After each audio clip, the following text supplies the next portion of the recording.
Alright, we're back here with Diablo 4.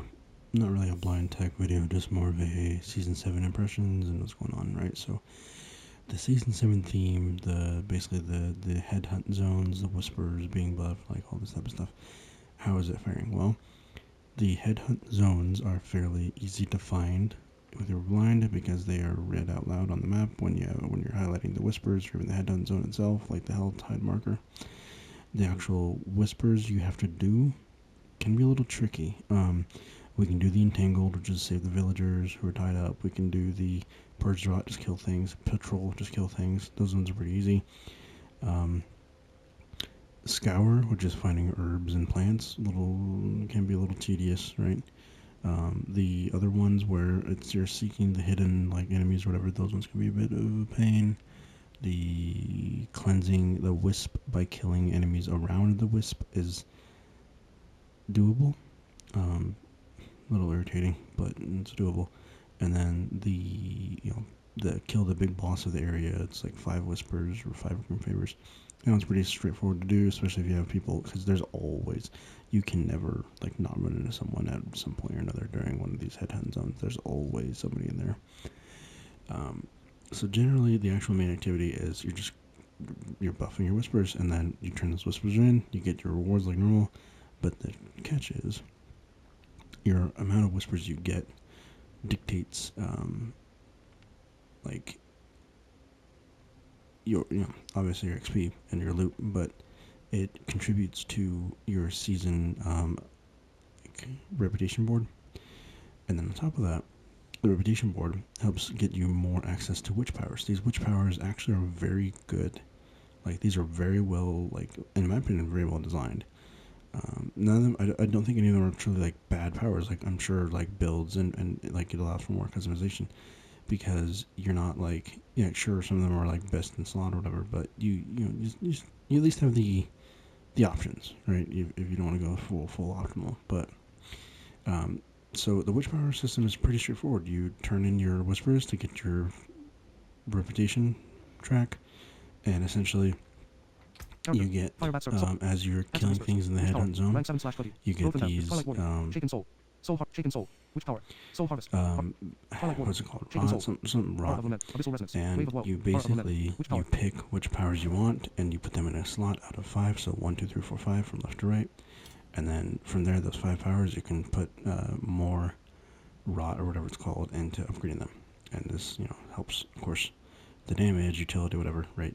Like, for example, I don't have to worry about making enemies vulnerable anymore because of one of the powers making all my witch powers being vulnerable, making enemies vulnerable.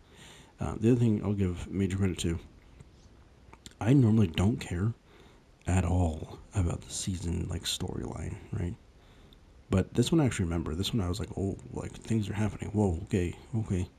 Like, I actually, there are times in the story I'm like, oh, that just happened. Like, I was not expecting that to happen. So at least in my personal opinion, it's actually like a good like season story, right? Again, my bar is very low because I just don't pay attention, but I think it's good. Right? It's fine. Definitely kept me intrigued to keep playing. As far as like end game, like no new end game, but I do think the way this is structured, at least for me, is keeping my interest a lot more than other seasons, because one, Druid got buffed, right? Shred got buffed, like the werewolf stuff, right? I love that. But the way the whispers and everything like feeds into each other, and it's like, okay, get so many whispers. It sort of encourages me to actually get on daily and like, okay, let me get my 5 whispers from here. Let me get 5 from here. Like, it is a bit of a daily, at least in my personal. But also, I'm working, I have kids and stuff. But generally, I'm actually encouraged to get on the game and actually play it a lot more now for me. Which I know, like, to some people, it's like, oh, it's really casual, which, yes, it is. I'm not saying it's not, but for me, it's, like, incentivizing me to actually get on the game, right, and actually do stuff. I would say, like, some more of the changes that I didn't really notice up until now was the ability to, like, spam farm the bosses without having to reset. That's really nice. That's a big quality of life. I just ran, like, 6 or 7 Varshan spawns, right, in, like, 5 minutes, because Varshan's a pushover. Granted, from what I've heard, most of them are pushovers, especially now with the witch powers and the new gems. In fact, that's the other thing. So, generally speaking, from what my understanding, this this season essentially is like just take previous stuff and refine it and make it better and put it in season 7, which I don't have a problem with, like recycling content essentially. Like that's not a problem as long as the stuff comes out good. At least for me, it came out good and a little bit more fun. But I can understand some of the criticism there. The only major criticism I have of the season so far, like the updates and what's going on, speaking of which, there's another like limited time event for the next 14 days, 100 times multiplier on XP. Anytime you click a pylon, or a shrine, pylons D3 stuff. But that's pretty nutty as far as XP goes. But the main thing is this, right?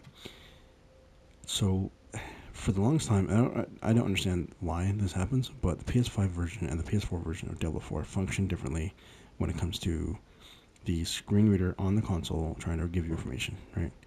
No idea why, but generally they have differences, right? For example, before yesterday's patch with the mid-season thing, the Paragon board on the PS5 version of the game did not read. So it turned into a game of, hey, let me just mash points everywhere and hope I find a glyph socket, and I will know if I find a magic, a rare, or a legendary because they all sound different when you click X, right, to put a point in.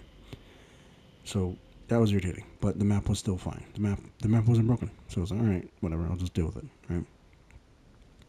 And then yesterday's update happened. I come home from work, I'm jumping on the game, what's going on, new update, blah, blah, and the map's busted, the map isn't reading. So how am I playing the game? Well, I go to check Diablo 4 PS4 version of the game because I have both versions installed, and the PS4 version is working. The map's reading, the Paragon's reading, so that's the only criticism I got. But again, I'll talk to you guys next time. I know it's a quick, abrupt ending, but gotta go to work.